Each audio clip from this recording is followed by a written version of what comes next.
The little girl was 7 years old, and she was about to destroy Ethan Capshaw's entire world. He didn't know that yet. Right now, at 9:47 a.m. on a Tuesday morning, Ethan sat in his corner office on the 42nd floor of Capshaw Technologies, reviewing quarterly projections that would make his shareholders very, very happy. 18 billion in revenue, 23% growth. Stock prices climbing like they had wings. His assistant's voice cracked through the intercom. "Mr. Capshaw, security just called. There's a situation." Ethan didn't look up from his screen. "Handle it, Michelle." "Sir, you need to see this." Something in her tone made him pause. Michelle Chun had worked for him for 8 years, through hostile takeovers, market crashes, and that incident with the activist who chained himself to the lobby sculpture. Michelle didn't rattle easily. Ethan looked up just as his office door opened. A child walked in. Small, maybe 7 years old. Tangled brown hair that looked like it hadn't seen a brush in days. Shoes with holes in the toes. A jacket 3 sizes too big with sleeves that swallowed her hands. But it was her eyes that stopped Ethan's heart. Huge, dark, terrified eyes that had seen too much. Behind her, 2 security guards froze in the doorway, looking between the child and their billionaire so, like they were watching a bomb about to detonate. "I'm so sorry, Mr. Capshaw," the taller guard stammered. She slipped past the front desk during the morning rush, took the executive elevator.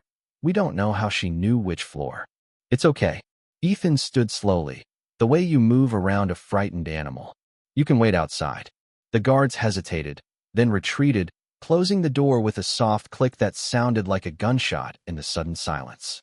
The little girl stood in the center of his office, a space decorated with awards and accolades, abstract art worth more than most people's houses, floor-to-ceiling windows overlooking a city that looked like a toy model from this height. She looked impossibly small against all that excess. Her hand clutched something, a piece of paper, crumpled and stained. "Hi," Ethan said softly, crouching down to her level. His $1,000 suit creased against the Italian marble floor. "What's your name?" The girl's lip trembled. She thrust the paper toward him like it was a weapon or a shield or both. "Please," she whispered. "Please read it." Ethan took the note with hands that had signed $100 million contracts without shaking. The paper was cheap, torn from a spiral notebook, the edges ragged. The handwriting was a child's, letters formed carefully, painstakingly, some backwards, crayon instead of pen. He read it, and his world ended. "Please hire my mom. She cries when I'm asleep. We don't have food." 7 words in crayon. 7 words that punched through 18 billion in revenue and 42 floors of steel and glass, and hit something Ethan had forgotten existed, his conscience. His hands started shaking. "What's your mom's name?" His voice came out strangled. "Emma." The little girl's eyes filled with tears. "Emma Buckman. She came here 2 weeks ago. She waited for 3 hours, but they said the computer said no. She cried in the car and thought I was sleeping, but I wasn't sleeping. I heard everything." Emma Buckman. The name meant nothing to Ethan. But 2 weeks ago, he'd personally approved the implementation of a new automated hiring system, AI-driven, efficient, designed to process thousands of applications without human bias or human time. His head of HR had called it revolutionary. The tech blogs had praised Capshaw Technologies for leading the innovation in recruitment. They'd eliminated 300 HR positions to make room for the algorithm. 300 people who might have looked at Emma Buckman's application and seen a person instead of data points. "What's your name?" Ethan asked the little girl, his throat tight. "Lily." She wiped her nose with her too long sleeve. "Are you going to call the police?" "Mom said if I got caught doing something bad, the police would take me away and she'd be alone." Something cracked in Ethan's chest, something he'd thought was already broken beyond repair. "No, Lily. I'm not calling the police." He stood, his legs unsteady. "I'm going to help your mom. I promise." "You promise?" Lily's voice was so small, so desperate, so full of hope that it physically hurt to hear. "I promise." Ethan hit the intercom. "Michelle, I need you in here. Now." "Hey there, incredible people. Welcome to a story that's going to absolutely wreck you, in the best and most necessary way possible. Quick question before we dive deeper. Where in the world are you watching from? Drop your city or country in the comments. I want to see how far Lily's story reaches. And how are you doing today? Really, I want to know. Have you subscribed yet? Because if you haven't, You're about to miss one of the most powerful stories I've ever shared. This isn't just about a billionaire and a little girl. This is about what happens when we build systems that forget people are human. Hit that subscribe button right now, smash the notification bell, and prepare yourself. Because what Ethan discovers about his company, about himself, is going to change everything. Let's continue. Michelle entered, took one look at Lily, and her professional mask cracked. Oh my God, this is Lily Buckman. Ethan's voice was steady now, fueled by purpose. Her mother, Emma Buckman, applied for a position here 2 weeks ago. Our system rejected her. I need you to pull that application. Now, every detail, every reason for rejection. And I need our head of HR in this office in 10 minutes. Sir, 10 minutes, Michelle. Cancel everything else today. Everything. Michelle nodded and disappeared, already on her phone. Ethan turned back to Lily, who was staring at him with those impossibly large eyes. Lily, are you hungry? She nodded, a tiny movement that said volumes. Ethan's intercom buzzed again, his assistant. Mr. Capshaw, your 10 a.m. with the board of directors. Cancelled. But sir, the merger discussion. I said cancelled. Ethan's voice was steel. Reschedule everything.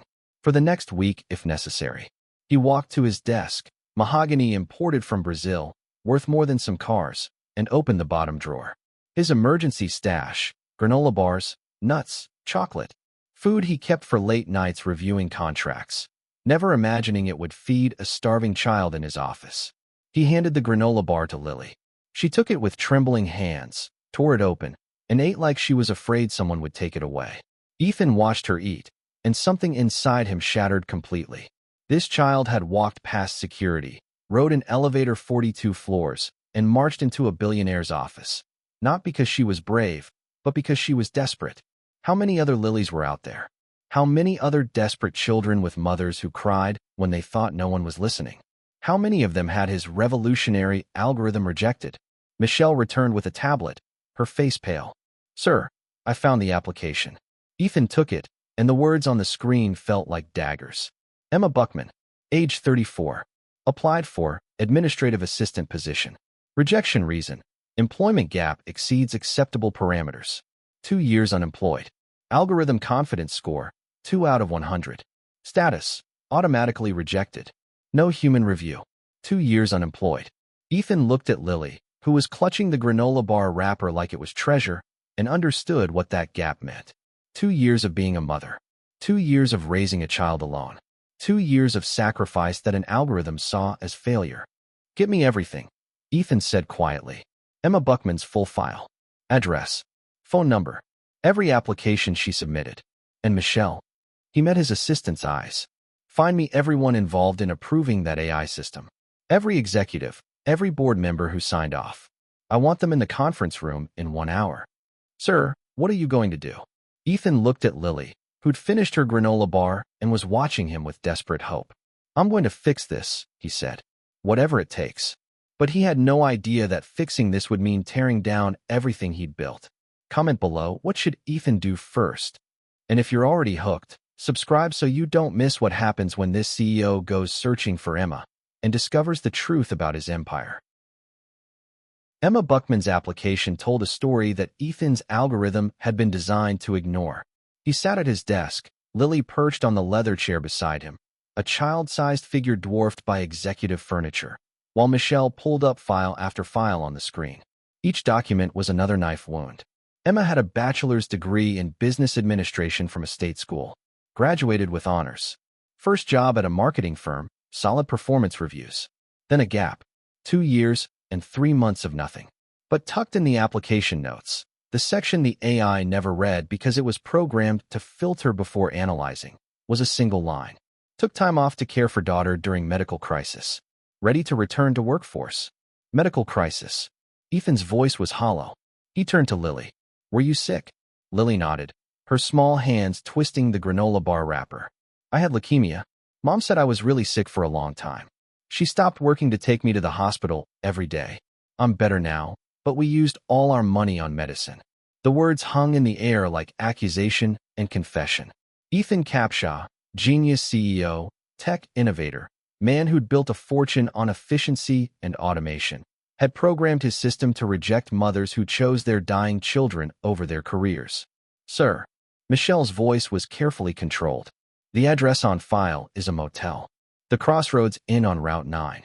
Ethan knew that motel. Everyone in the city knew it. Last resort housing. Weekly rates paid in cash. The place where people went when everything else had fallen apart. How many applications did she submit? Ethan asked. Michelle scrolled. 14. Over the past 6 months. Administrative assistant, receptionist, data entry clerk. All positions she was qualified for. All automatically rejected due to the employment gap. 14 times Emma Buckman had tried to get her life back on track. 14 times Ethan's algorithm had said no. Pull up the original job posting she applied for, Ethan said. The listing appeared. Asterisk administrative assistant. Capshaw Technologies. Entry-level position. $42,000 annual salary. Benefits included, asterisk. $42,000. A number that meant nothing to Ethan. He spent more than that on his watch collection. But to Emma Buckman, it meant food. Stability. A future. Mr. Capshaw. His head of HR, Daniel Vasquez, appeared in the doorway, looking confused and nervous. Behind him, 3 other executives crowded, VPs of operations, technology, and human capital. Michelle said you needed us urgently? Ethan stood slowly. Come in. All of you. And closed the door. They filed in, their eyes landing on Lily with varying degrees of surprise and concern. Daniel opened his mouth to speak, but Ethan cut him off. 3 months ago, I approved an AI hiring system. Who presented that proposal? Daniel straightened. That would be me, sir. With support from the tech team. You signed off after the board presentation. Tell me again why we implemented it. Efficiency, sir. The old system was slow, prone to human bias, expensive to maintain. The AI could process thousands of applications in minutes, identify top candidates based on objective metrics, eliminate nepotism and favoritism. And how many people did we hire through this system? Daniel hesitated. Approximately 240 positions filled in the last 3 months. How many applications rejected? Around 18,000. 18,000. The number sat in Ethan's stomach like a stone. This is Lily Buckman, Ethan said quietly, gesturing to the little girl who was trying to make herself invisible in the chair. She's 7 years old. She walked into my office this morning with a note asking me to hire her mother because they don't have food. The room went silent. Her mother, Emma Buckman, is one of those 18,000 rejections. She applied for an administrative assistant position. She has a degree, good work history, solid qualifications. Your AI rejected her because she took 2 years off to care for her daughter during cancer treatment. Daniel's face went pale. Sir, I'm not finished. Ethan's voice was ice. The system we implemented, the one I approved, doesn't account for medical emergencies. It doesn't account for caregiving. It doesn't account for the fact that human beings have lives and tragedies and circumstances that can't be reduced to algorithms and confidence scores. He picked up the crumpled note Lily had brought, holding it up for everyone to see. This is what efficiency looks like when you forget that data points are people. A 7-year-old child desperate enough to sneak past security because her mother cries herself to sleep. The executives stared at the note, and Ethan saw his own horror reflected in their faces. I need to know something, Ethan continued. When we eliminated 300 HR positions to implement this system, did any of you, any single one of you, stop to consider what we might lose? Not in terms of cost savings or processing speed, but in terms of humanity. No one answered. That's what I thought. Ethan set down the note. Daniel, I want a full audit of every rejection in the past 3 months. Every single one. I want to know how many Emma Buckmans are out there, qualified candidates rejected because an algorithm can't understand compassion. Sir, that's 18,000 files. Then hire people to help. Real people. Human beings with empathy and judgment. Whatever it costs. Ethan's voice was steel. And I want the AI system suspended. Immediately. Until we can rebuild it with actual humanity built in. But the board approved this system. The VP of Technology interjected carefully. The shareholders love the cost savings. If we suspend it now, then I'll explain to the shareholders why a 7-year-old child had to teach their CEO basic human decency. Ethan met each executive's eyes. Anyone have a problem with that? Silence. Good. You have your assignments. I want updates every 4 hours. Ethan turned to Michelle. Get me Emma Buckman's phone number and arrange for a car. I'm going to the Crossroads Inn. Sir, you're going personally? Michelle's surprise was evident. I broke this. I fix it. Ethan looked at Lily, who was watching him with tentative hope. Lily, I'm going to take you home to your mom now, and I'm going to make sure she gets the job she deserves. Is that okay? Lily's eyes filled with tears. Really? You promise? I promise. And this time, Ethan meant it with everything he had. Thank you, Lily whispered. Then, in a voice so small it barely carried, my mom's really smart. She helped me with math and reading when the hospital teachers weren't there. She knows how to do lots of things.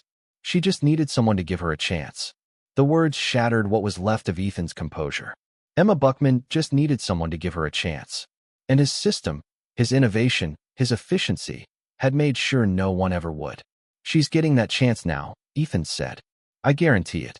What he didn't know was that finding Emma would reveal truths about his company and himself that he wasn't prepared to face. The Crossroads Inn looked worse in person than in Ethan's imagination. Peeling paint, cracked asphalt parking lot, a neon sign missing half its letters so it read COSOASIN. The kind of place where people paid by the week because they couldn't afford deposits on real apartments. Where hope went to die slowly. Ethan's driver pulled the black Mercedes to a stop, and he could feel the stares from the people sitting on the concrete steps, smoking cigarettes, watching this billionaire's car invade their world like a spaceship landing in a war zone. Lily sat beside him in the back seat, suddenly quiet. Nervous. What room, sweetheart? Ethan asked gently. 214. Second floor. Lily's voice was small. Mom doesn't know I left. She's gonna be so scared. Guilt twisted in Ethan's chest. Emma Buckman was probably losing her mind right now, searching for her missing daughter, imagining the worst. He pulled out his phone. Michelle, did you reach Emma Buckman? No answer, sir. I've called 4 times. It goes straight to voicemail. Of course it did. Her phone was probably disconnected. Another bill she couldn't pay. Keep trying, Ethan said, then stepped out of the car. The November wind cut through his suit. Armani, custom-tailored, worth more than a month's rent at this motel. He felt obscene standing here, every stitch of clothing a reminder of the distance between his world and this one. Lily took his hand, her small fingers cold and trembling, and led him up the external staircase. The metal steps were rusted, groaning under their weight. On the second-floor walkway, a woman in a bathrobe watched them pass, her eyes narrowed with suspicion. Room 214 had a door that didn't quite close all the way. Lily knocked. Mom, it's me. The door flew open, and Emma Buckman stood there, and Ethan's breath caught. She was 34, but looked older, the way poverty ages you. Dark hair pulled back in a ponytail, face pale with exhaustion and terror. She wore scrubs, nurse's scrubs, he realized, stained and wrinkled like she'd been wearing them for days. Her eyes were red-rimmed, wild with panic.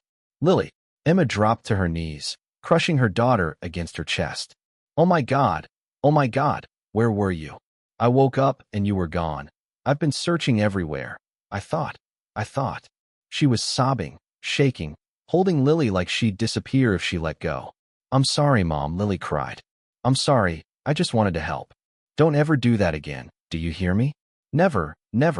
Emma pulled back, checking Lily for injuries with frantic hands. Are you hurt? Did someone hurt you?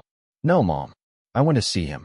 Lily pointed at Ethan, who stood frozen in the doorway. I went to see the CEO man. He read my note. Emma's head snapped up, and her eyes met Ethan's.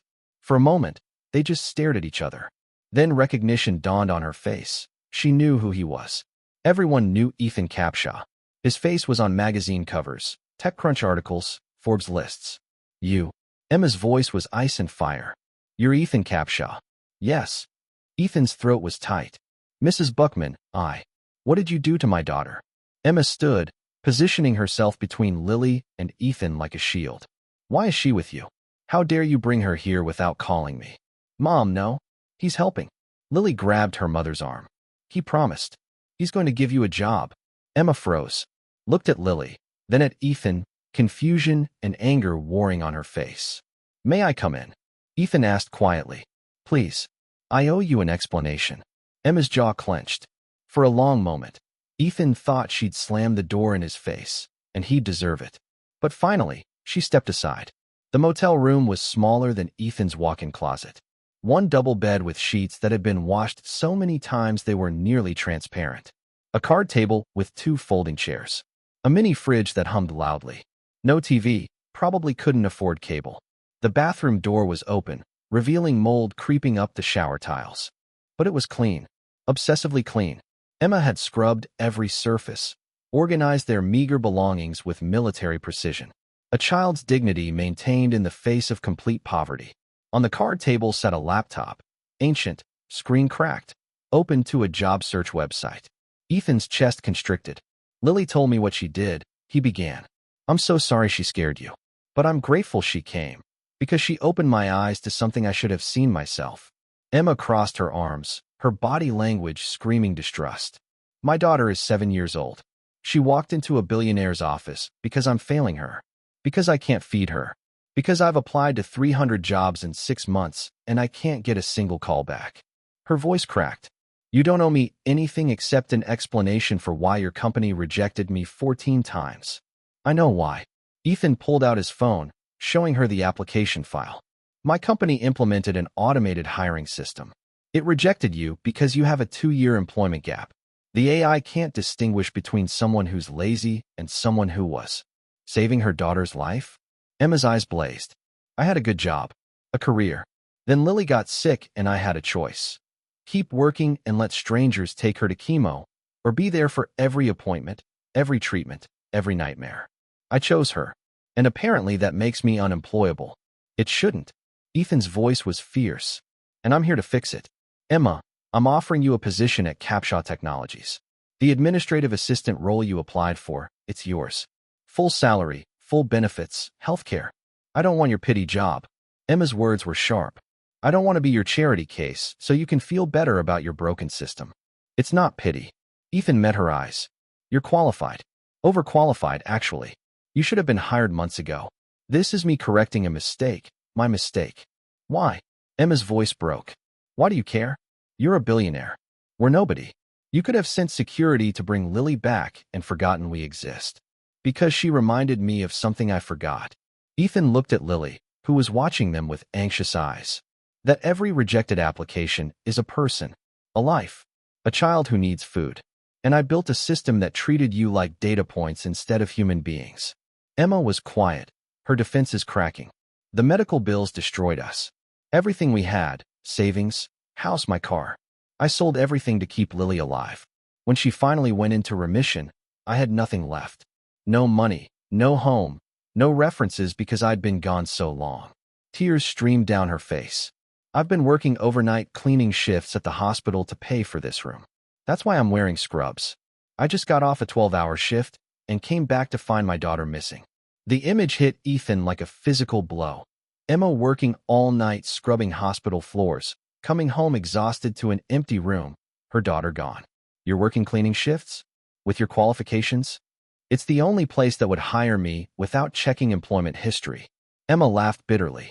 Turns out even janitor positions require background checks now. But the night shift supervisor felt sorry for me. Ethan's phone buzzed. Michelle.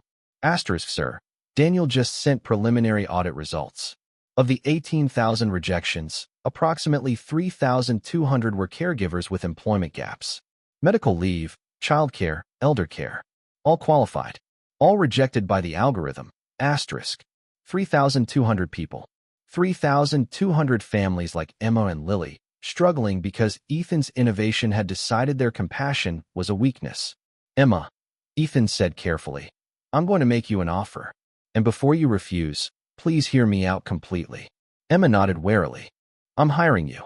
Full-time administrative assistant, $42,000 salary to start, but I'm raising it to $55,000 because you're overqualified. Full benefits, healthcare, dental, vision. For both you and Lily. He took a breath. But more than that, I'm asking for your help. I need to rebuild my hiring system. I need someone who understands what it's like to be on the other side, to be rejected by algorithms that can't see humanity. I need your perspective to make sure this never happens again. Emma stared at him. You want me to help fix the system that rejected me? Yes, because you understand what I don't. What my executives don't. What our algorithms can't compute. Ethan's voice was raw. That people are more than their resumes. That gaps in employment can mean love and sacrifice, not failure. And if I say no, then I still fix the system. I still offer you a job. But it'll take longer, and it won't be as good, because I won't have your insight. Ethan knelt down, bringing himself to Emma's eye level. Emma, I can't undo what happened. I can't give you back the months of struggling. But I can give you a future. Let me do that. Please. Emma looked at Lily, who was watching with desperate hope. Then back at Ethan. This isn't a handout.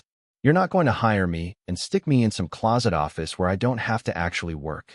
You'll work harder than you've ever worked, Ethan promised. And you'll probably argue with me constantly about how wrong I've been about everything. That's what I need. Emma was silent for so long that Ethan thought he'd lost her. Then, when do I start? Emma Buckman's first day at Capshaw Technologies started with a standing ovation. Ethan hadn't planned it. He'd simply walked Emma and Lily through the main lobby at 8 a.m. Emma in a blazer Ethan's assistant had bought that morning, Lily holding her mother's hand, both looking terrified and determined, when someone started clapping. Then another person. Then another. Within seconds, 300 employees were on their feet, applauding. Some were crying. Emma froze, overwhelmed. Lily pressed against her mother's side. What's happening? Emma whispered. They know your story, Ethan said quietly. I sent a company-wide email last night. About what happened. About what we're changing. You're not just an employee, Emma. You're a symbol of what this company should have been doing all along. Emma's eyes glistened. I didn't ask to be a symbol. I know. But sometimes we become what people need us to be. The applause continued as Ethan led them to the elevator. As the doors closed, Emma leaned against the wall, visibly shaking. Are you okay? Ethan asked. No. Emma laughed shakily. A week ago, I was scrubbing toilets at 3 a.m. Now I'm getting standing ovations from tech executives. Nothing about this is okay. It's surreal. Welcome to my world, Ethan said, where everything is surreal and nothing makes sense. Lily tugged his sleeve. Mr. Capshaw, can I come to work with Mom sometimes? Every day if you want, Ethan said. We're setting up a child care center on the 6th floor. Your mom helped design it. Emma's head snapped up.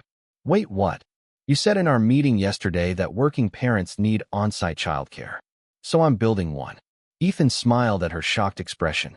You also said the cafeteria should offer free lunch to employees making under $60,000, that we should have flexible hours for people with family obligations, and that our parental leave policy was criminally inadequate. So I'm changing all of that too. Ethan, I was just giving suggestions. You were telling the truth. Something nobody around here does enough. The elevator opened to the executive floor. That's why you're not working in HR. You're working with me. Direct report. Your official title is Vice President of Human Experience.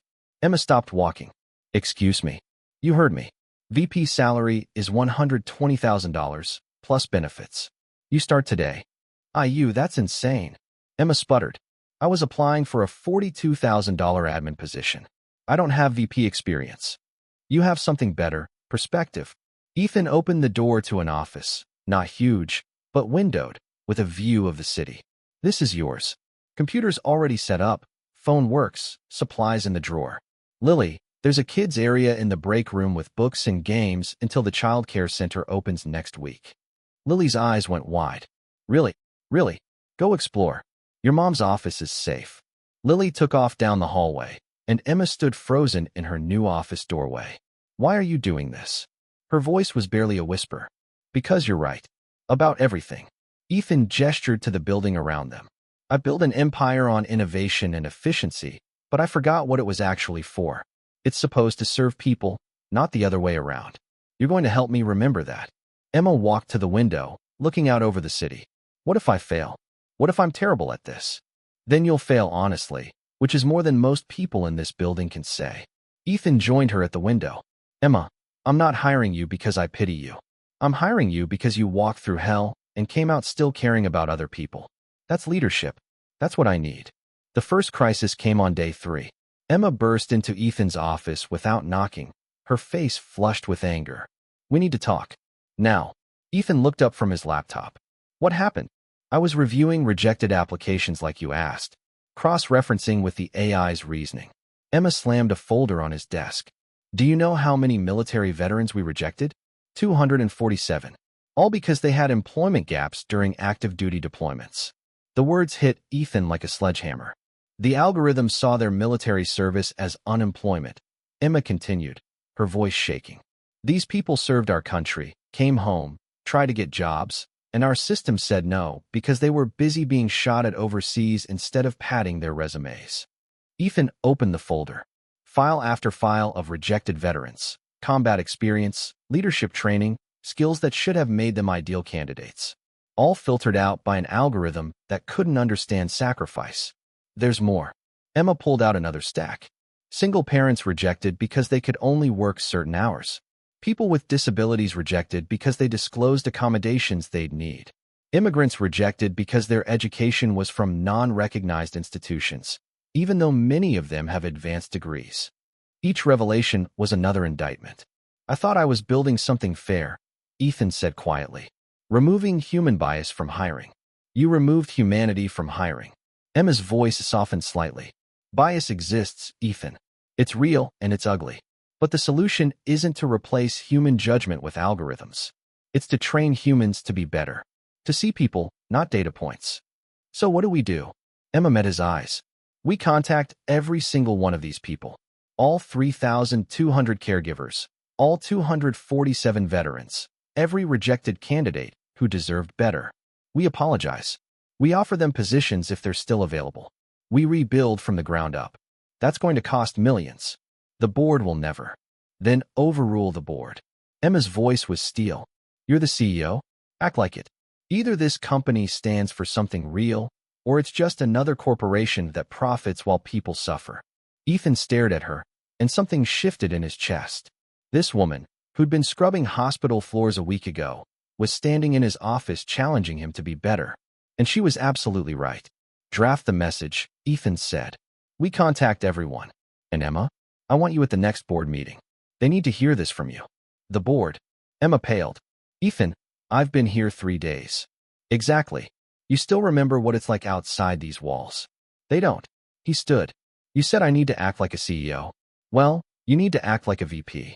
That means fighting for what's right, even when it's uncomfortable. Emma took a shaky breath. Okay. I'll draft the message. But Ethan, there's something else you should know. What? The algorithm didn't just reject job applicants. It's been used in our vendor selection, our contractor hiring, even our charity partnerships. We've been systematically eliminating anyone who doesn't fit a narrow definition of qualified from every aspect of this business. The room tilted. How deep does this go? Ethan asked. I don't know yet. But Ethan. Emma's eyes were serious. I think your company's problems are a lot bigger than one hiring algorithm. I think this is institutional, cultural, and fixing it is going to require burning down everything you've built and starting over. Ethan looked out his window at the city below, his empire of glass and steel and algorithms that had forgotten why they existed. Then we burn it down, he said quietly. The board will fight you. The shareholders will revolt. You could lose everything. I already lost everything, Ethan said. The moment a 7-year-old had to teach me basic human decency. Now I'm just finding out how much there is to rebuild. Emma nodded slowly. Okay, then let's burn it down together. That night, Ethan couldn't sleep. He sat in his penthouse, 30 floors above the city, surrounded by luxury that suddenly felt obscene, and scrolled through rejected applications on his tablet. Names, faces, stories. Maria Rodriguez, rejected because her address was in a low-income zip code. James Chun, rejected because his college wasn't prestigious enough. Sarah Williams, rejected because she had a stutter mentioned in her video interview. Each rejection was another life derailed by his innovation. His phone rang. Michelle. Sir, I'm sorry to call so late, but you need to see this. Someone leaked the story to the press. The Wall Street Journal is running a feature tomorrow. Tech giant's algorithm excludes vulnerable populations. The reporter wants a statement. Ethan closed his eyes. Here it comes. The reckoning. Tell them the truth, he said. Every word of it. And Michelle? Schedule an emergency board meeting for tomorrow morning. It's time to face the music. Yes, sir. And sir, for what it's worth, you're doing the right thing. Maybe. Or maybe I'm just finally doing what I should have done years ago. He hung up and looked out at the city, thousands of lights, each one a person, a family, a story his algorithms had never bothered to read. Tomorrow, everything would change. Either he'd save his company's soul, or he'd lose it trying. Either way, there was no going back. What would you do in Ethan's position? Comment below. And if this story has you hooked, subscribe. The board meeting started at 8 a.m., and by 8:02, Ethan knew he was walking into a war. 12 board members sat around the mahogany conference table, venture capitalists, former CEOs, financial experts who'd helped build Capshaw Technologies into an $18 billion empire. Their faces ranged from concerned to openly hostile. At the head of the table sat Gerald Morrison, the lead investor who'd backed Ethan's first startup 15 years ago. Silver-haired, sharp-eyed, ruthless. Ethan. Gerald's voice was ice. Would you care to explain why the Wall Street Journal is calling our hiring practices systematically discriminatory? Or why our stock dropped 7% in pre-market trading? Ethan stood at the front of the room, Emma beside him. She looked terrified but determined, clutching a folder of evidence like a shield. Because they're right, Ethan said simply. The room erupted. You're admitting liability? Sandra Kim, the corporate attorney, half rose from her chair. Do you have any idea what kind of lawsuits? I'm admitting truth, Ethan cut her off. Our AI hiring system was designed to eliminate bias, but instead it institutionalized it. We've rejected thousands of qualified candidates because an algorithm can't understand human circumstances. The algorithm was efficient, countered Robert Drake, former CEO of a Fortune 500 company. It saved us millions in HR costs and processed applications faster than any human team could. It also rejected military veterans because of deployment gaps, Emma said, her voice steady despite her shaking hands. Single mothers because of childcare conflicts. Cancer survivors because of medical leave. People whose only crime was being human. And you are. Gerald's eyes narrowed at Emma. Emma Buckman, Vice President of Human Experience. Emma met his stare. I'm also one of the 3,200 qualified applicants your system rejected. My daughter had leukemia. I chose to save her life instead of maintaining my career trajectory. Your algorithm decided that made me unemployable. The room went silent. Ethan hired you out of guilt, Gerald said dismissively. This is emotional decision-making, not business strategy. No. Ethan's voice was steel. I hired her because she understands something we forgot. That businesses exist to serve people, not profit margins. Emma's going to help us rebuild our systems with humanity built in from the start. At what cost? Sandra demanded. You're proposing we contact thousands of rejected applicants, offer positions, restructure our entire hiring process. The legal exposure alone could bankrupt us. The moral exposure of doing nothing will destroy us, Ethan countered. Our reputation, our values, our soul as a company. Companies don't have souls, Gerald interrupted. They have shareholders. Shareholders who are watching their investments tank because you're having a crisis of conscience. It's not a crisis of conscience. It's a crisis of leadership. Ethan pulled up a presentation on the screen. Emma and her team reviewed our algorithm's impact across the entire company. What we found goes beyond hiring. The first slide appeared, contract rejections. Our automated vendor selection system rejected small businesses owned by minorities, women, and veterans, Emma explained. The algorithm favored established companies with traditional business structures. We systematically excluded diverse suppliers because they didn't fit our risk profile. Next slide, charity partnerships. Our corporate giving algorithm rejected grassroots organizations serving vulnerable communities, Emma continued. We only partnered with large, established nonprofits because they had proven track records. We starved the organizations that needed funding most. Next slide, employee promotions. Our performance evaluation system penalized employees who took parental leave, medical leave, or flexible schedules. Emma's voice cracked slightly.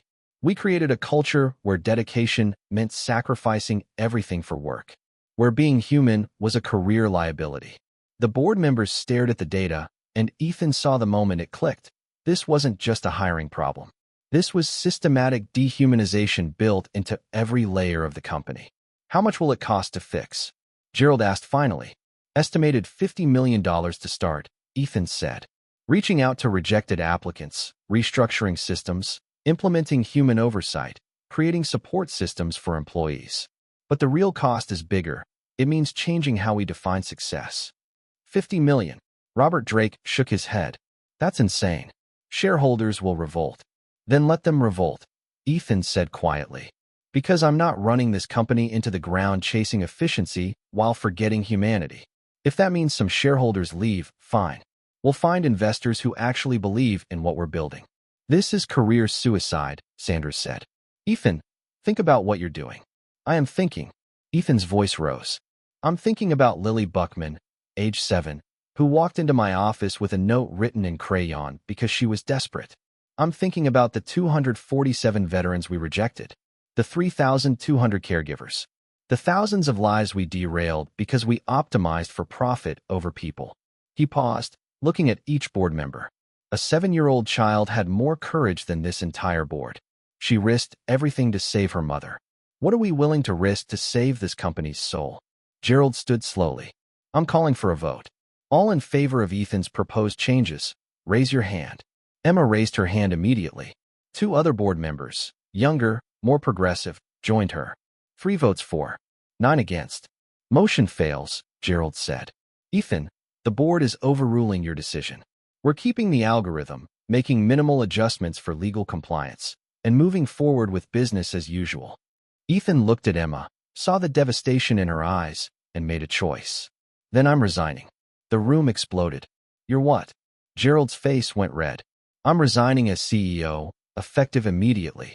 Ethan's voice was calm. You can keep your algorithms and your efficiency and your profits. But you can't have me.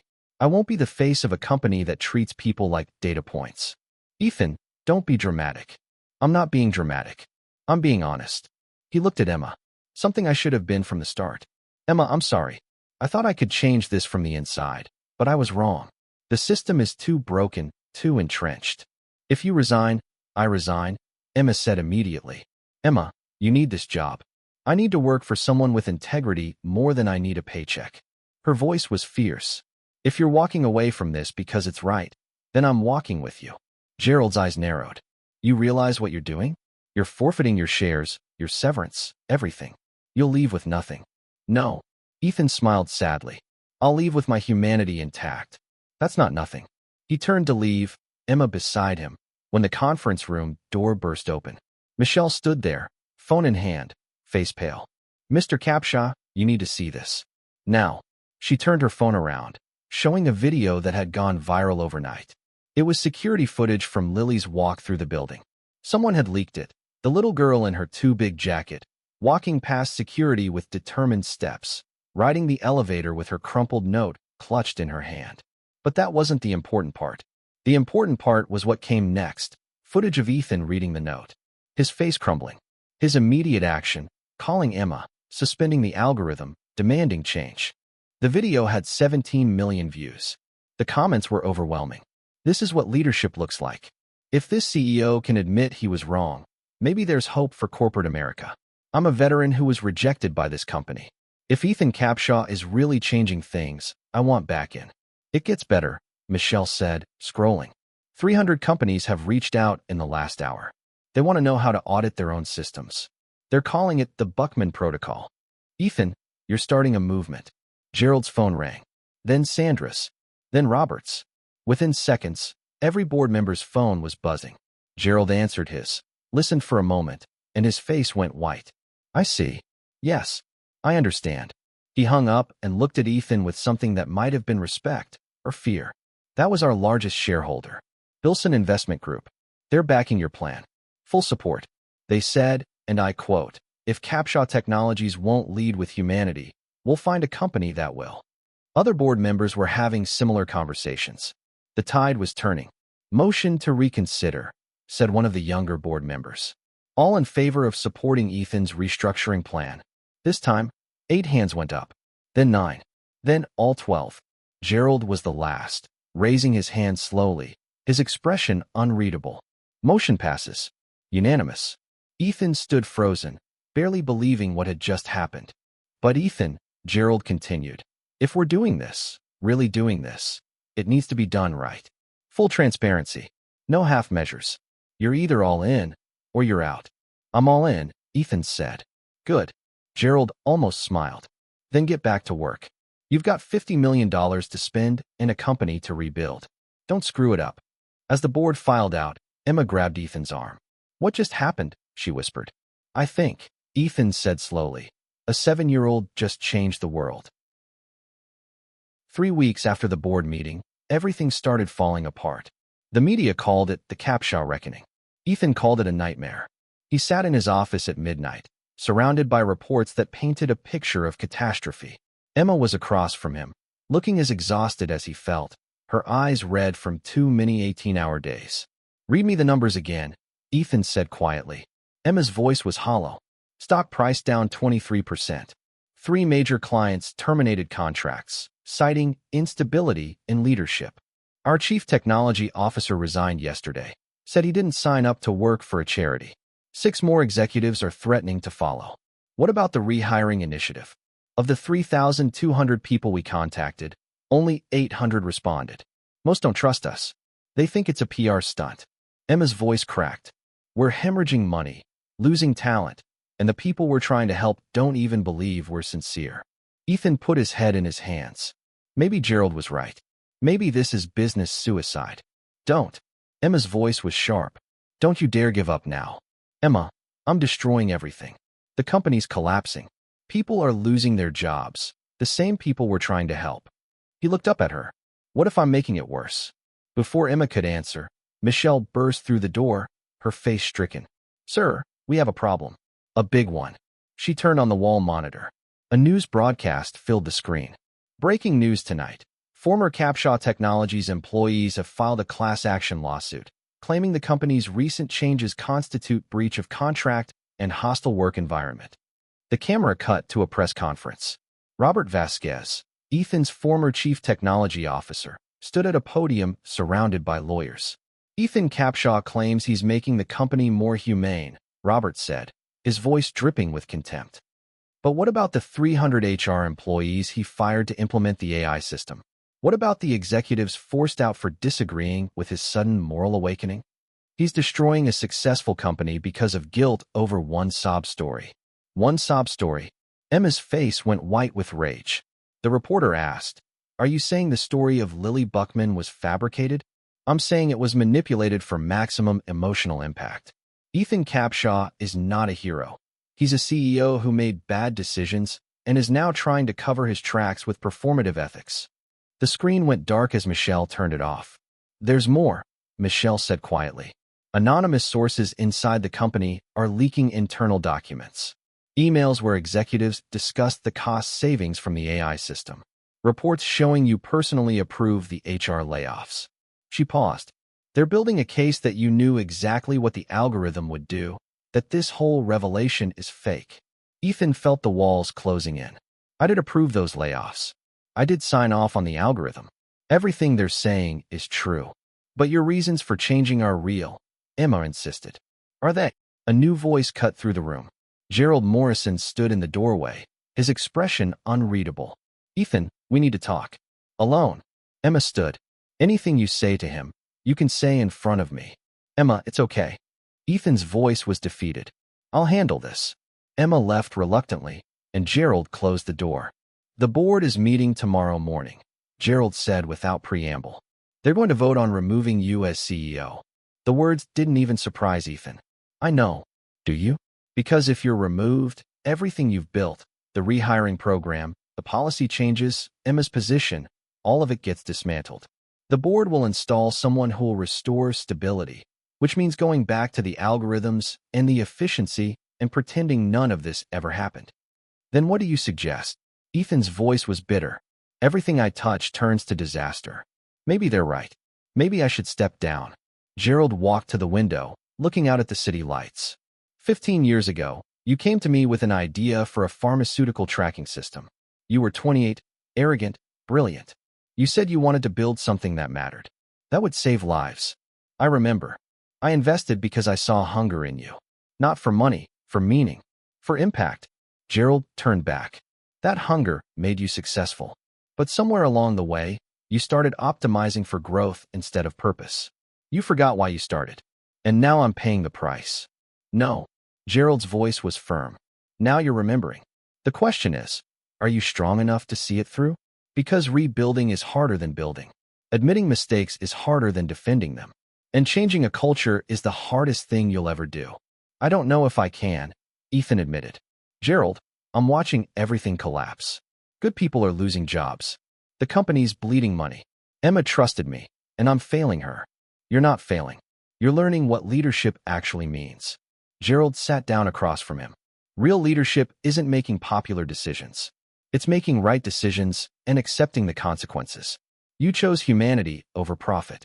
Now you have to choose it every single day, even when it costs you everything. Ethan's phone buzzed. Emma, asterisk, come to the lobby. Now. Trust me, asterisk. What's she doing? Ethan muttered, standing. Only one way to find out, Gerald said, following him. The lobby was packed. Hundreds of people filled the space, and not employees. Strangers, families, veterans in uniform, parents holding children's hands. All of them standing quietly, holding signs. Thank you for seeing us. Veteran. Rejected by AI. Hired by humans. My mom works here now. She stopped crying. Lily Buckman stood in the center, holding Emma's hand. When she saw Ethan, she ran to him. Mr. Capshaw. Look, they all came. Ethan stared in disbelief as people started speaking. I'm Maria Rodriguez. Your algorithm rejected me because of my zip code. Emma called me personally. Apologized. Offered me a position. I start Monday. James Chun. Rejected because of my school. I'm now a junior developer here. First job in 2 years. Sarah Williams. I have a stutter. Your human recruiters didn't care. They saw my skills instead. One by one, they shared their stories. 800 people who'd been rejected reached out to and hired. 800 lives changed because Ethan had chosen to try. An older man in a veteran's cap stepped forward. My name is Thomas Wright. Marine Corps, 20 years. Your algorithm rejected me 3 times. I thought I was unhireable. His voice cracked. Then Emma called. She thanked me for my service. She said gaps in employment from serving my country weren't failures. They were sacrifices. She hired me as head of veteran recruitment. The crowd applauded. Emma walked over to Ethan, tears streaming down her face. You asked if this was worth it. Here's your answer. 800 families who can pay rent now. 800 people who have hope. That's what you built. Not the stock price. Not the board's approval. This. Ethan's throat closed. But there's more, Emma said. Michelle, show him. Michelle held up her tablet. Sir, 53 companies have requested consultations on implementing the Buckman protocol. We're getting calls from HR departments, tech startups, Fortune 500 companies. Everyone wants to know how to build humanity into their systems. And the lawsuit? Ethan managed. Still happening. Robert's not backing down. Michelle's expression darkened. But sir, we did some digging. Robert's starting his own company, using the exact AI system we discontinued. He's positioning himself as the rational alternative to your emotional approach. So that was it. Robert wasn't fighting for principle. He was fighting for market share. Gerald stepped forward, addressing the crowd. I'm Gerald Morrison, lead board member. Tomorrow morning, the board votes on Ethan's future as CEO. I'm here tonight because I needed to see what he'd actually accomplished. He looked at the 800 faces. Now I know. He turned to Ethan. You've got my vote, but you're going to need more than that. You need to walk into that boardroom tomorrow and make them understand what I'm seeing right now. That profit without purpose is pointless. That efficiency without humanity is evil. Can you do that? Ethan looked at Emma, at Lily, at the 800 people who'd risked trusting him again. Yes, he said, I can do that. But as the crowd dispersed and Ethan returned to his office, doubt crept back in. 800 people helped was incredible, but he'd rejected 3,200. He'd fired 300. The company was still hemorrhaging money and talent. One inspiring moment didn't erase systematic failure. His phone buzzed. Unknown number. You're destroying everything we built. Tomorrow, you'll lose. And when you do, I'll be ready to rebuild it the right way. Robert. Ethan stared at the message, and something cold settled in his chest. Tomorrow would determine everything. Either he'd prove that humanity and business could coexist, or he'd lose everything trying. Ethan didn't sleep. At 4 a.m., he sat at his kitchen counter, surrounded by notes and discarded coffee cups, trying to write the speech that would save or end everything. Every word felt inadequate. Every argument seemed hollow against the weight of numbers and profit margins. His phone lit up. Emma. Can't sleep either. Meet me at the office? 30 minutes later, they sat in the empty cafeteria, the city still dark outside the windows. I keep thinking about something Lily said. Emma spoke quietly. When we were at the motel, before you hired me, she asked if I was giving up. I told her I'd never give up as long as she needed me. Emma looked at Ethan. 800 people need you now. 3,200 are watching to see if you meant what you said. You can't give up on them. What if I say the wrong thing? What if the board votes me out anyway? Then we tried. We fought for something real. Emma reached across the table, taking his hand. Ethan, 6 months ago, I was scrubbing hospital floors at 3 a.m., wondering if my daughter and I would end up on the street. Now I'm a VP at a tech company. Lily's in a good school. We have an apartment with working heat. You did that. Not with algorithms or efficiency, but with humanity. One success story doesn't justify destroying a company. It's not one story anymore. Emma pulled out her tablet. Look at this. Michelle sent it an hour ago. She showed him an internal survey, anonymous feedback from current employees. I've worked here 8 years. The old system was efficient, but I was miserable. Now I actually want to come to work. I took parental leave last month. Under the old policy, it would have killed my career. Under the new one, my manager sent me a care package and told me family comes first. I'll never leave this company. I'm a veteran. I almost didn't apply because I assumed my deployment gaps would disqualify me. This is the first place that saw my service as an asset, not a liability. Hundreds of responses. Not all positive. Some complained about the chaos, the uncertainty, the stock price. But the majority spoke of hope, dignity, purpose. You're not destroying the company, Emma said. You're saving it. The question is whether the board can see that. Ethan's phone rang. Gerald, turn on channel 7. Now. Ethan grabbed the cafeteria remote, switching to the news. A reporter stood outside Capshaw Technologies headquarters. Breaking news this morning. Leaked documents suggest that Robert Vasquez, former CTO of Capshaw Technologies, may have deliberately sabotaged the AI hiring system to create justification for starting his own competing company. The screen showed emails, Robert's emails, discussing how to accelerate the algorithm's flaws and let it fail publicly to position himself as the solution. Vasquez allegedly manipulated the system to reject even more candidates than necessary. The reporter continued, creating a humanitarian crisis he could then exploit for his own business venture. Ethan's hands went numb. I didn't leak those, Gerald's voice came through the phone. But someone on the board did. Someone who wanted the truth out before the vote. Robert sabotaged his own system to make me look bad, to make himself look necessary. When you started dismantling the AI, you became a threat to his exit strategy. Gerald paused. The board meeting is in 2 hours. Come prepared. This changes everything. The boardroom was silent as Ethan walked in. All 12 members sat waiting, their faces unreadable. Emma walked beside him. He'd insisted she be there. Gerald sat at the head of the table, expressionless. Before we begin, Gerald said, I'm sure you've all seen this morning's news. Robert Vasquez will not be joining us, as he's currently meeting with federal investigators about corporate sabotage. The lawsuit has been withdrawn. Relief flickered through Ethan, but he pushed it down. This wasn't over. However, Gerald continued, the vote still stands. The question before this board is whether Ethan Capshaw should continue as CEO, given the company's current financial instability and radical policy shifts. Ethan, you have 15 minutes to make your case. Ethan stood, his heart hammering. He looked at his prepared notes, charts showing projected recovery, data on employee retention, analysis of long-term benefits, and put them down. I'm not going to show you graphs, he said quietly, because this isn't about numbers. It's about what kind of company we want to be. He pulled out Lily's note, the crumpled paper with crayon writing, and placed it on the table. 6 weeks ago, a 7-year-old walked into my office with this.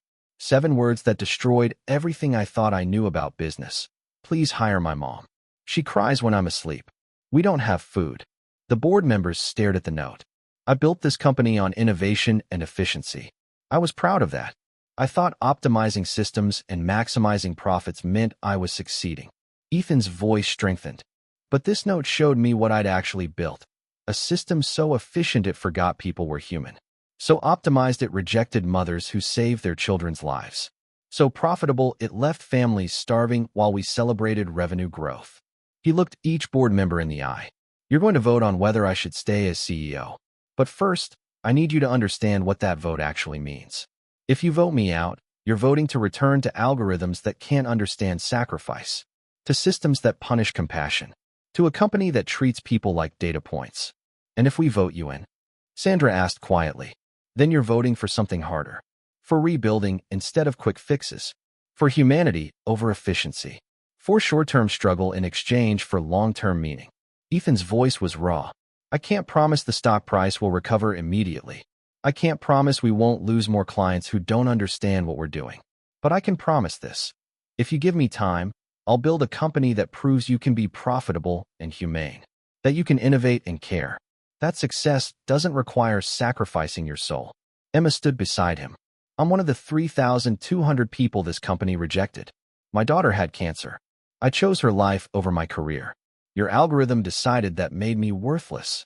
Her voice was steady. Ethan didn't just hire me out of guilt. He hired me because he realized what you're all about to decide, whether people matter more than profit margins, whether compassion is weakness or strength. The room was silent. We contacted 3,200 rejected applicants, Emma continued. Only 800 responded. You know why? Because the other 2,400 don't trust us. They've been rejected so many times by systems like ours that they don't believe change is possible. That's what we've built, a world where people have given up on corporations having humanity. She placed another document on the table, letters from the 800 who'd been hired. But 800 believed. 800 took the risk. And their lives changed. Not just financially, psychologically. They felt seen, valued, human again. Emma's eyes blazed. This company can be the proof that corporations can change. That capitalism doesn't require cruelty. But only if you're brave enough to try. Gerald stood. Thank you both. Please wait outside while we vote. Ethan and Emma left, and the door closed behind them with terrible finality. They sat in the hallway in silence. 5 minutes passed. 10. 20. Whatever happens, Emma said. You tried. That matters. Does it? If they vote me out, everything gets reversed. You might lose your job. Then we'll start our own company. Build it right from the beginning. Emma smiled sadly. Ethan, you taught me something these past weeks. That failing while trying to do right is better than succeeding while doing wrong. The boardroom door opened. Gerald's face was unreadable. Ethan, Emma, come in. They walked back into the room, and Ethan's heart felt like it might explode. The board has voted, Gerald said. 7-5. Ethan closed his eyes, preparing for the end. 7 in favor of Ethan Capshaw, remaining as CEO. Ethan's eyes snapped open. What? With conditions, Gerald continued. 1. You have 18 months to prove this model is financially sustainable. 2. You maintain transparency with the board about all major decisions. 3. Emma Buckman becomes Chief Human Experience Officer with a seat on this board, ensuring human perspective in all policy decisions. Emma gasped. And 4. Gerald's voice softened slightly. You remember why you're doing this. Not for redemption, not for publicity, but because it's right. The moment this becomes about your ego instead of people's lives, we revisit this vote. Understood. Understood, Ethan whispered.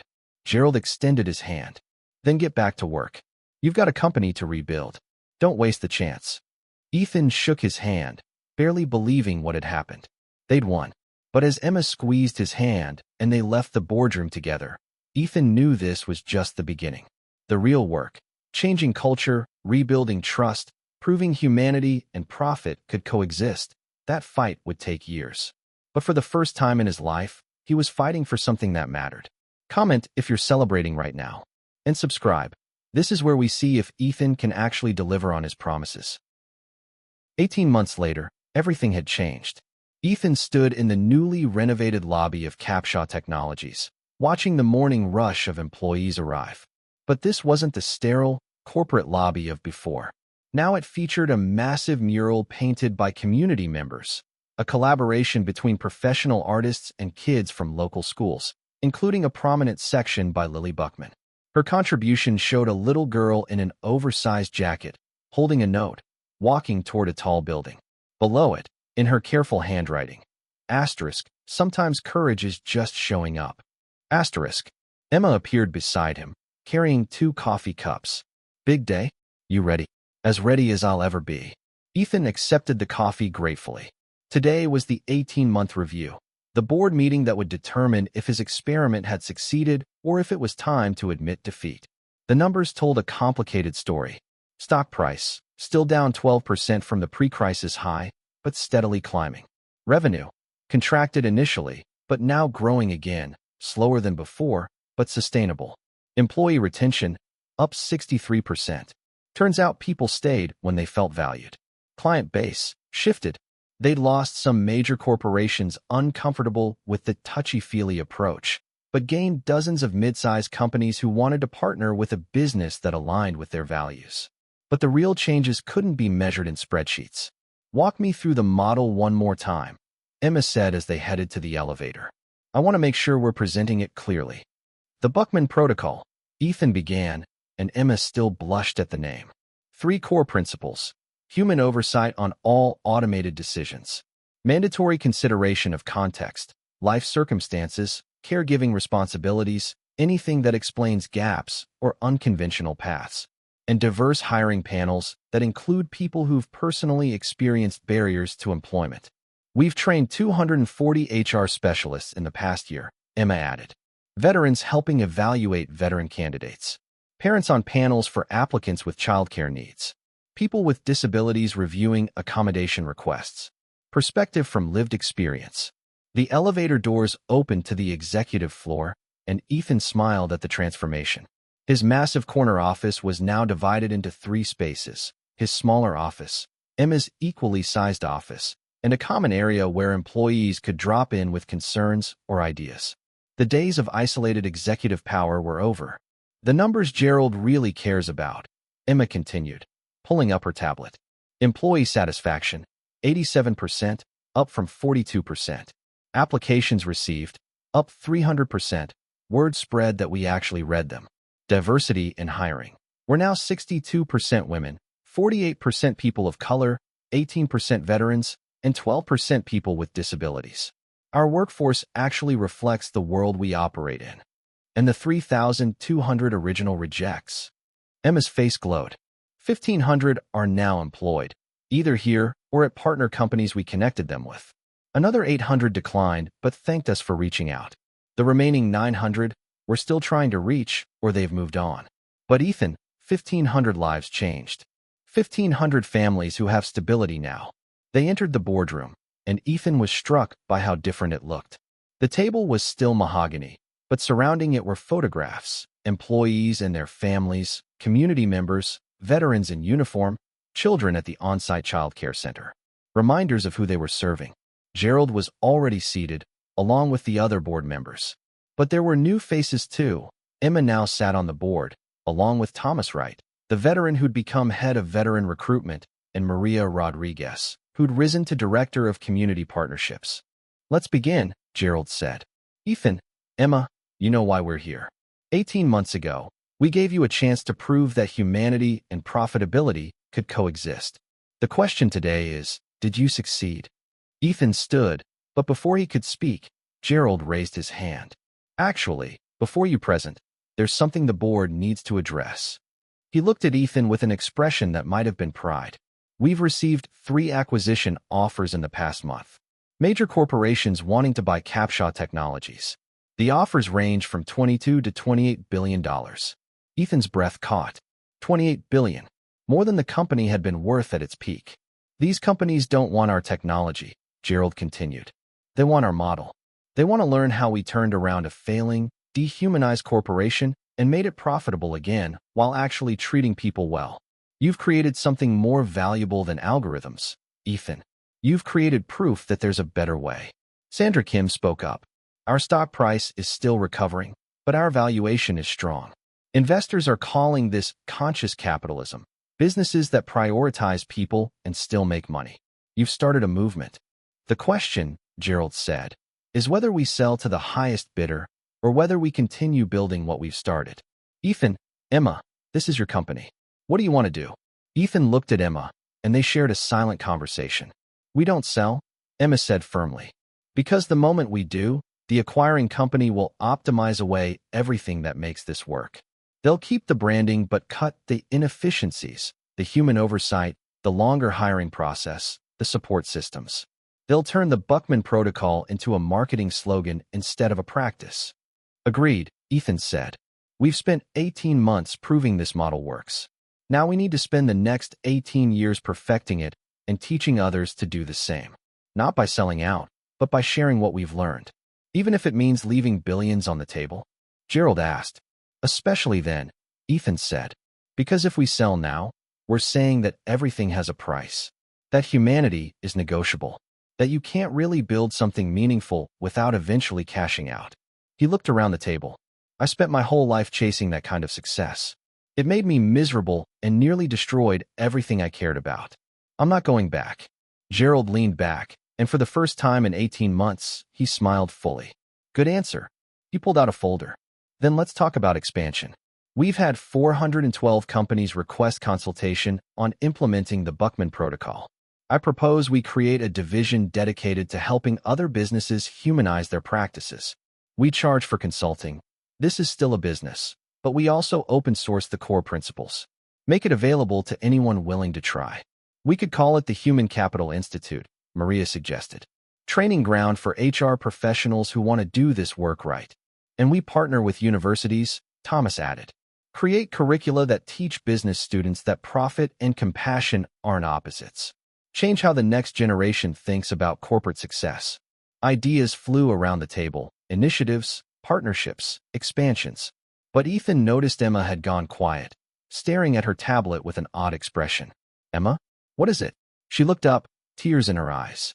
I just got an email. From the mother of one of our rejected applicants. One of the 2,400 who never responded to our outreach. She read aloud. Dear Ms. Buckman, 2 years ago, your company rejected my application because I'd taken time off to care for my dying father. I was so broken by that rejection, I gave up looking for work in my field. When you reached out 18 months ago, I was too angry to respond. But I've been watching your company from a distance. Watching the changes. Reading about the Buckman protocol. And today, I applied again. Not because I need a job, I found one elsewhere. But because I needed to believe that corporations could change. That someone cared enough to try. Thank you for proving me wrong. Thank you for not giving up. Sincerely, Jennifer Parks. The room was silent. That's why we don't sell, Emma said quietly. Not for Jennifer Parks. Not for the 1,500 we've already helped. For the thousands more who are watching to see if change is possible. We're not just running a company anymore. We're proving something the world desperately needs to believe. Gerald nodded slowly. All in favor of rejecting the acquisition offers and continuing with our current model? 12 hands rose. Unanimous. Then it's decided. Gerald stood. Ethan, Emma, you've passed your 18-month review with flying colors. But more than that, you've reminded this board why we went into business in the first place. Not to extract value, but to create it. Not to optimize humanity away, but to center it. He extended his hand. Keep going. The world's watching.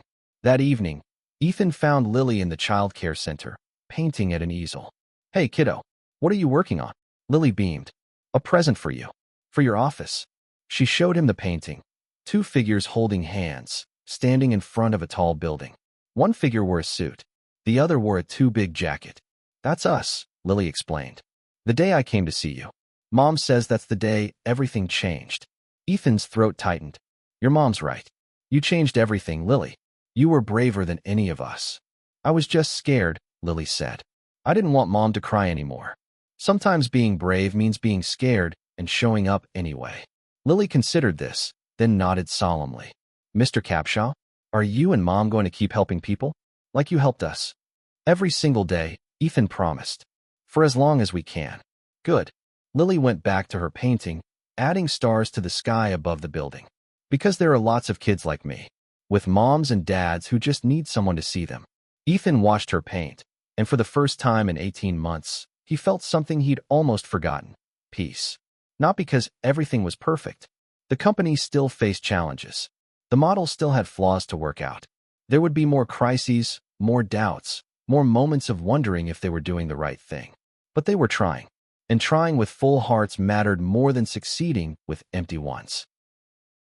5 years after a little girl walked into a billionaire's office with a crumpled note, Ethan Capshaw stood on a stage he never imagined he'd see.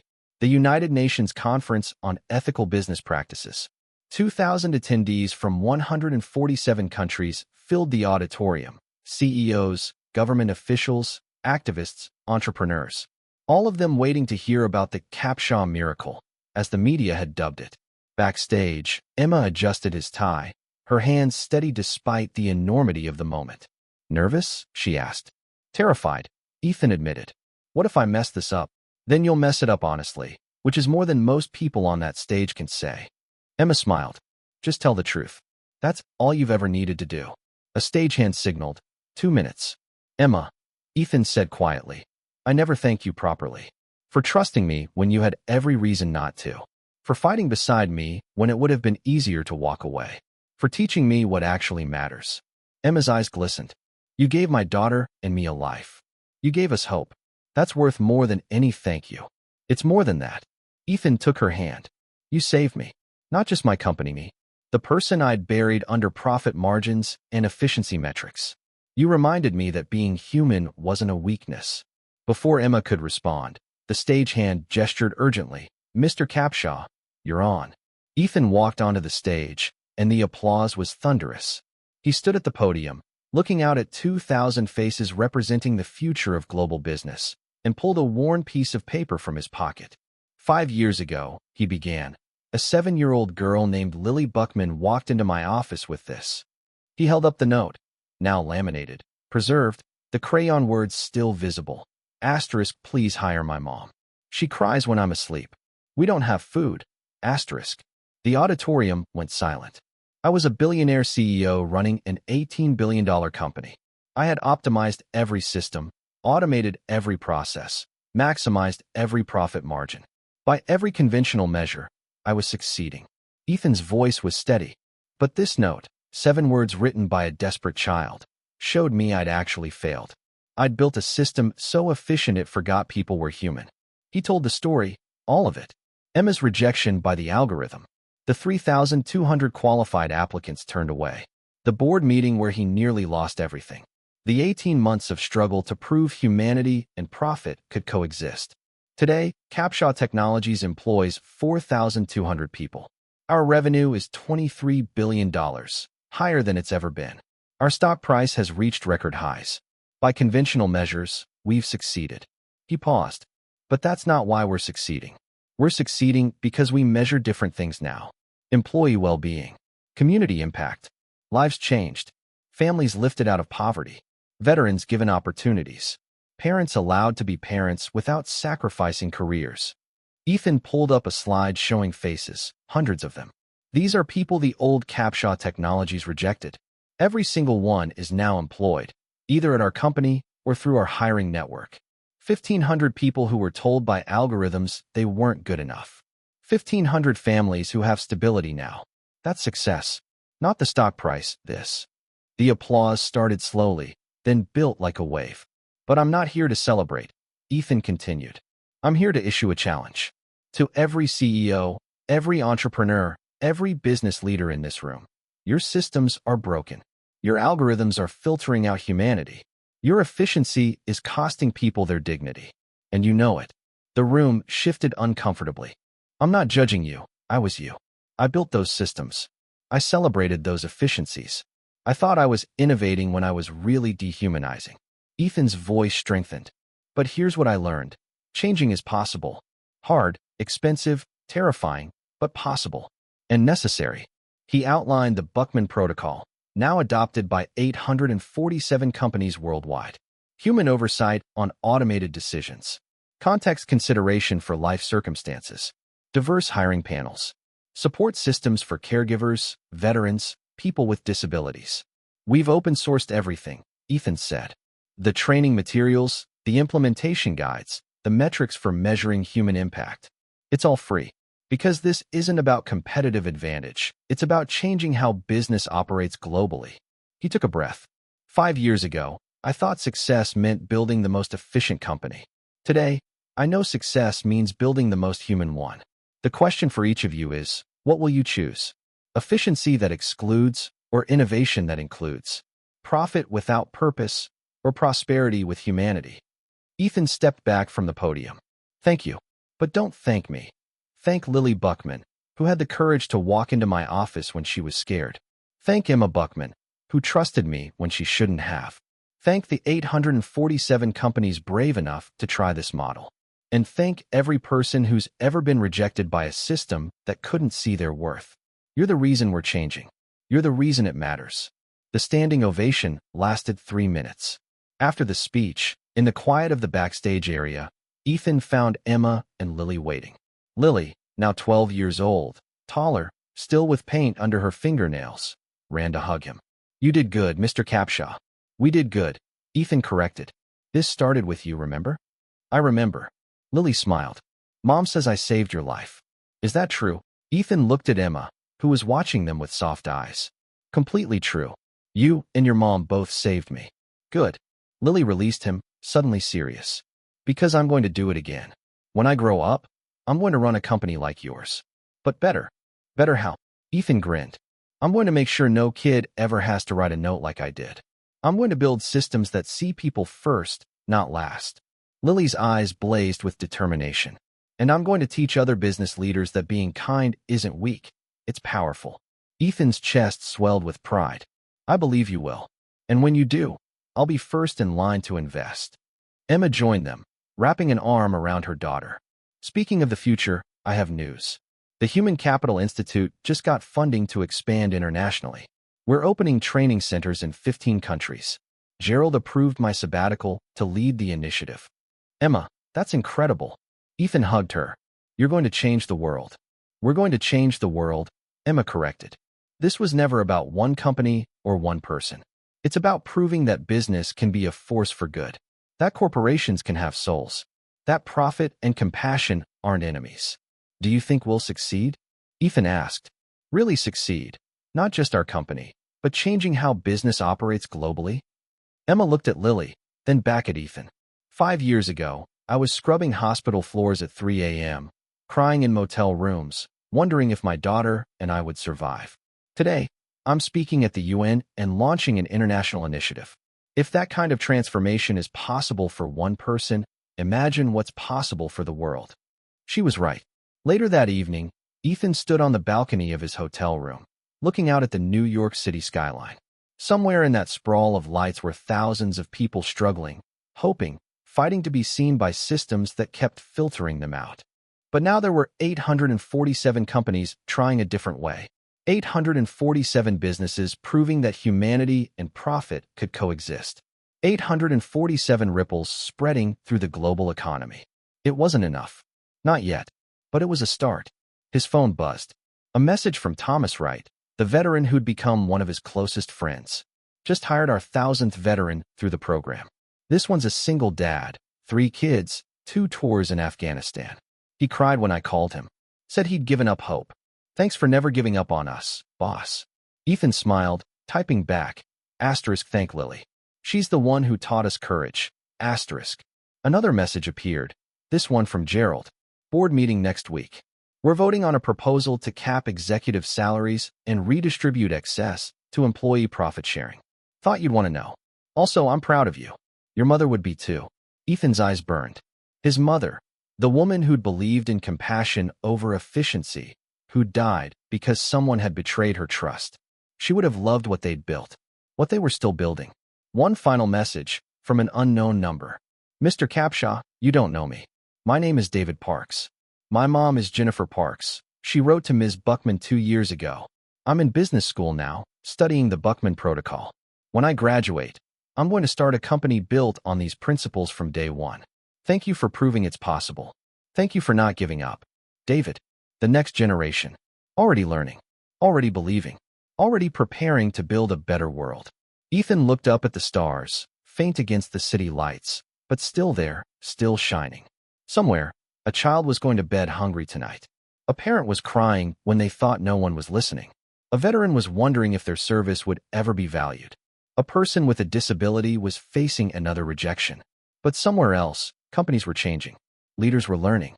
Systems were being rebuilt with humanity at the center instead of the margins. It wasn't perfect. It would never be perfect, but it was better.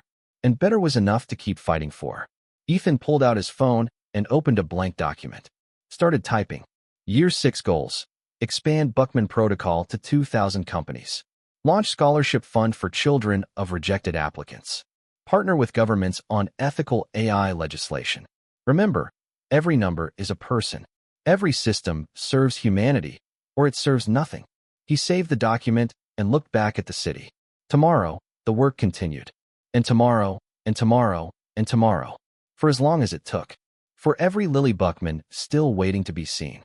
Thank you for going on this journey with Ethan, Emma, and Lily. If this story touched your heart, please like this video and subscribe to the channel for more stories that remind us why humanity matters, even in business. Drop a comment and tell me, has a company ever rejected you unfairly? Have you experienced the kind of system Ethan built? What would you do if you had the power to change corporate culture? I read every single comment, and your stories matter. Where are you watching from? Comment your city or country below. I want to see how far this message of hope and change has traveled. Remember, you don't have to be a billionaire CEO to make a difference. Sometimes courage is just showing up.